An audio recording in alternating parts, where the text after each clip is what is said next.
এই যাবৎকালের একটা চাঞ্চল্যকর মামলা, এটা আপনার চিটাগাংয়ের 10টা অস্ত্র মামলা, সেটা মাননীয় আদালত থেকে আজকে রায় প্রচারিত হয়েছে। কিছুক্ষণ আগে রায় দিয়েছেন এবং এই রায়ে নিচের কোর্ট থেকে আপনার 14 জনের ফাঁসির আদেশ ছিল। তো আজকে আমাদের হাইকোর্ট ডিভিশন বেঞ্চ যারা এই ডেথ রেফারেন্সটা শুনেছেন, মাননীয় বিচারপতি জনাব মোস্তফা জামান ইসলাম এবং মাননীয় বিচারপতি নাসরিন আক্তার, ওনাদের সমন্বয়ে যে বেঞ্চ, সেই বেঞ্চ দীর্ঘ শুনানির পর রায় দিলেন একটু আগে। সেই রায়ে আপনার 4 জনকে একুইটাল দিয়েছেন। এই 4 জনের মধ্যে হলো মহসিন উদ্দিন তালুকদার সাহেব একজন, লুৎফুজ্জামান বাবর সাহেব একজন, তারপরে আরেকজন আছে হলো এনামুল হক এবং আপনার আরেকজনকে মেজর জেনারেল রাজ্জাকুর হায়দার। এই 4 জন খালাস। আর আপনার 8 জনের সাজা আপনার ওই যে 25B-তে ওটা ডেথ থেকে কমিয়ে এনে 10 বছর করেছেন এবং বলেছেন যে কোড অফ ক্রিমিনাল প্রসিডিউরের 35A-টা অ্যাপ্লিকেবল হবে, তাইলে পরে তাদের সার্ভ আউট হয়ে যায়, অর্থাৎ 8 জনের। এই আর 2 জনকে একুইটাল দিয়েছেন, সেটা হলো মেজর জেনারেল আপনার কি নাম, ব্রিগেডিয়ার আব্দুর রহিম, হ্যাঁ ব্রিগেডিয়ার আব্দুর রহিম সাহেব আর আর আর আর জান্নাতবাসী মতিউর রহমান নিজামী সাহেব।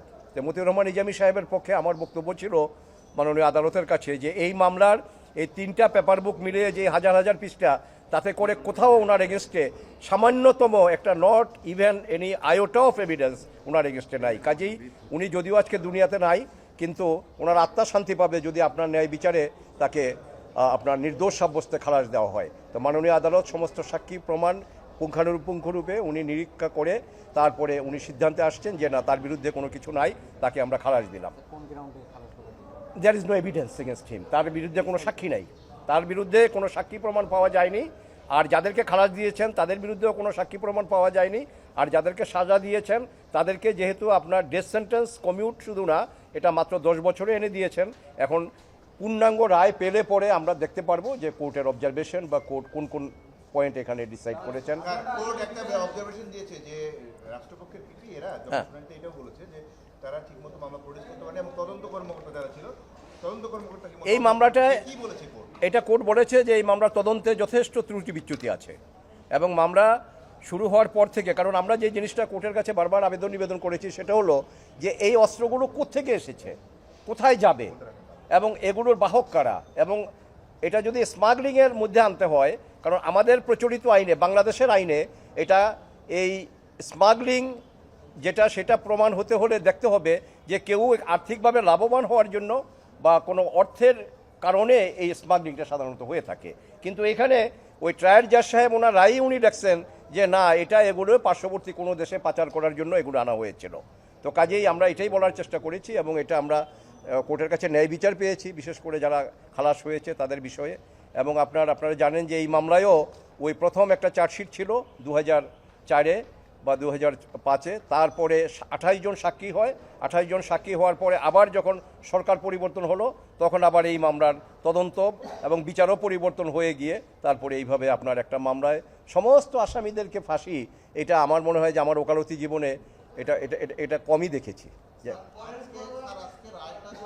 হ্যাঁ,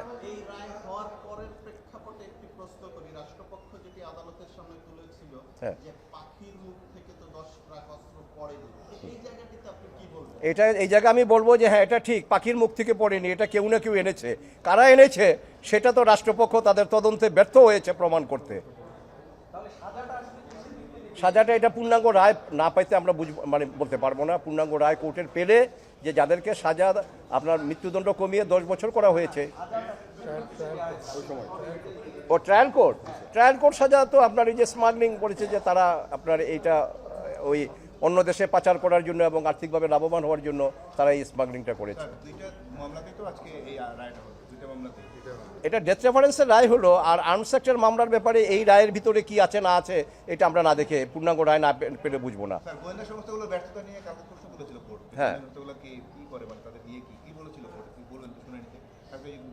না এটা তো আমাদের আর্গুমেন্ট ছিল যে এত বড় একটা ঘটনা, এখানে কোস্টগার্ড থাকে, নেভি থাকে, অন্যান্য গোয়েন্দা সংস্থা থাকে, তাহলে এগুলা যেই জাহাজ থেকে খালাস হলো তখন তারা কি করলো, এবং খালাস হয়ে এগুলা ফিশিং ট্রলারে মাছ ধরে যে ট্রলার, ওই ট্রলারে উঠে তারপরে ওই ইউরিয়া ফার্টিলাইজার ফ্যাক্টরির যে জেটি, ওই জেটিতে নিয়ে যাওয়া হলো। এবং সেই যে সেখানে দুটা জেটি, একটা জেটি হলো প্রোটেক্টেড, যেটা ফেন্স করা থাকে, বেড়া দেওয়া থাকে, এবং সেখানে এক্সপোর্ট ওরিয়েন্টেড ওই জেটিটা, সেখানে খুব প্রোটেকশন থাকে। কিন্তু সেখানে না নিয়ে ওপেন একটা জেটি, যেটা সবার জন্য উন্মুক্ত, সেখানে এটা নিয়ে যাওয়া হলো এবং সেখান থেকে আপনার এগুলি খালাস হলো। তাহলে গোয়েন্দা সংস্থা কী করলো, এটা কোর্টের কাছে আমাদের প্রশ্ন ছিল। আপনি 21শে আগস্ট মামলার রায়ের প্রেক্ষাপটও টেনেছিলেন এবং আপনি কিছু জায়গায় বলেছিলেন যে বিচার ব্যবস্থাটা কেমন হয়েছিল নিম্ন আদালতে।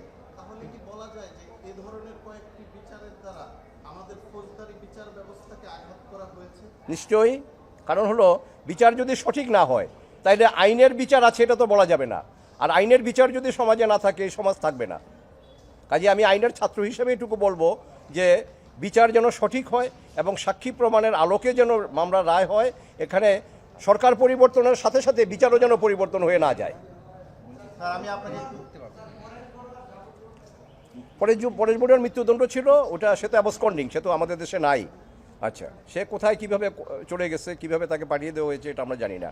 তো তাকে আজকে কোর্ট যেটা করলেন সেটা হলো যে তার ওই ডেথ সেন্টেন্স সেটা কমিউট করে তাকে লাইফ আনা হয়েছে। স্যার আপনাকে আমরা একটু লাইভে নিতে চাই, আমরা একটু আপনাকে প্রথম থেকে একটু জানতে চাই জি, 10টা অস্ত্র মামলা নিয়ে আছে কি আদেশ হয়েছে, যদি আপনি শুরু থেকে একটু প্রেক্ষাপটটা এই তো আদেশ।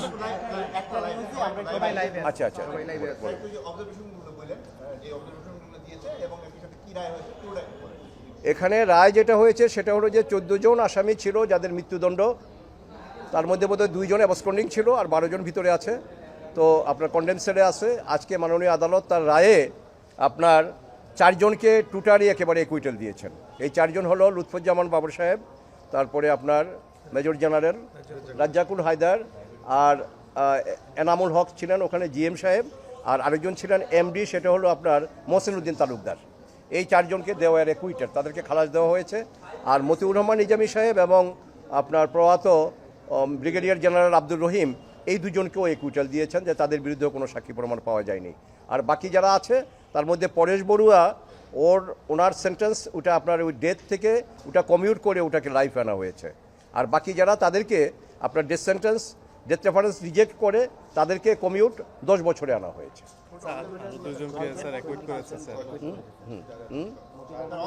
মতিউর রহমান নিজামী সাহেব এবং আপনার ওনাদের তো কোনো আপিল ছিল না। আপিল না থাকলেও কোর্ট বলছেন যে আমরা এই মামলার আদ্যপান্ত সব কিছু বিবেচনা করে আমরা দেখলাম এবং সমস্ত এভিডেন্স আমরা পেরিউজ করে দেখলাম যে তাদের এগেনস্টে এই মামলায় সাজা রাখার মতো কোনো এভিডেন্স তাদের নাই। কাজেই দে ওয়ার একুইটেড। কোর্টের অবজারভেশন তো আমরা পূর্ণাঙ্গ রায় না পেলে আমরা পারবো না বা বলা যাবে না। আজকে যেটা না তদন্ত সম্বন্ধে এই মামলার সঠিক তদন্ত হয় নাই, কারণ সঠিক তদন্ত হয় না, এটা একেবারে দৃশ্যমান, apparent from the face of the record, as because যে এগুলো কোত্থেকে আসলো, কারা আনলো এবং কোথায় যাবে সে সম্বন্ধে কোনো কিছুই নাই। আর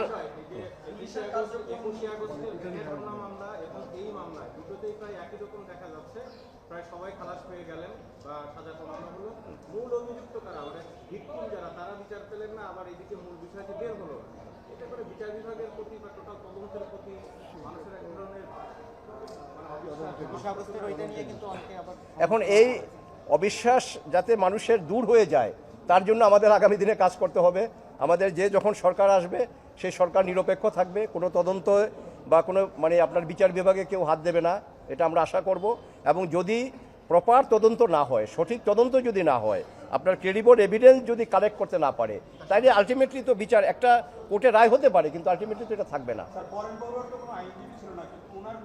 না, পরেশ বড়ুয়ার যেহেতু আমাদের এখানে আমাদের প্রচলিত আইনে এলআর ম্যানুয়াল অনুযায়ী, লিগ্যাল রিমেম্বারেন্স ম্যানুয়াল অনুযায়ী কোনো কারো যদি ক্যাপিটাল পানিশমেন্ট হয়, তা সে যদি উপস্থিত নাও থাকে, তার যদি অ্যাবসেন্সিয়াও এখানে বিচার হয়, সেখানে আমাদের দেশের আইন অনুযায়ী স্টেট ডিফেন্স লয়ার সে পায় এবং স্টেট ডিফেন্স লয়ার ছিলেন ওনার পক্ষে কথা বলার জন্য। অর্ডার হলো আপনার 4 জন খালাস, একুইটাল 4 জন খালাস। নাম হলো আপনার কে বলো তো, লুৎফুজ্জামান বাবর সাহেব, রাজ্জাকুল হায়দার, মেজর জেনারেল রাজ্জাকুল হায়দার, মহসিন উদ্দিন তালুকদার এবং এনামুল হক, এই 4 জনকে খালাস দিয়েছে।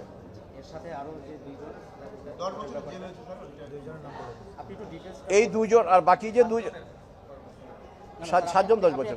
আচ্ছা, এই তো 4 জনকে অ্যাকুইটাল দিয়েছে, আর 2 জন আপনার খালাস হয়েছে, আরও 2 জন খালাস হয়েছে যারা দে আর ডেড, বাট তাদেরকে কোর্ট নির্দোষ সাব্যস্ত করেছেন। আর হলো মতিউর রহমান নিজামী সাহেব এবং আপনার ব্রিগেডিয়ার জেনারেল আব্দুর রহিম। নুরুল আমিন সাহেবকেও খালাস দিয়েছে। হ্যাঁ, নুরুল আমিন সাহেবকেও খালাস দিয়েছে। জি। ওনারা মানে লিভিং 4 জন আর 2 জন যারা মারা গেছেন তাদের 10 বছর দেওয়া হয়েছে। যে বাকি যারা ছিলেন ওখানে 7 জন বোধহয়, না 8 জন, 7 বা 8 জন, 6 জন বা 7 জন। আচ্ছা, আকবর, লিয়াকত, শাহাবুদ্দিন, দিন মোহাম্মদ, হ্যাঁ হাজি আব্দুল সোবাহ। হ্যাঁ, আচ্ছা। ওনাদেরকে ডেথ সেন্টেন্স ছিল, তো ওনাদেরকে কনভিকশন বহাল রেখেছেন, বাট সেন্টেন্সটা রিডিউস করে তাদেরকে 10 বছর দেওয়া হয়েছে।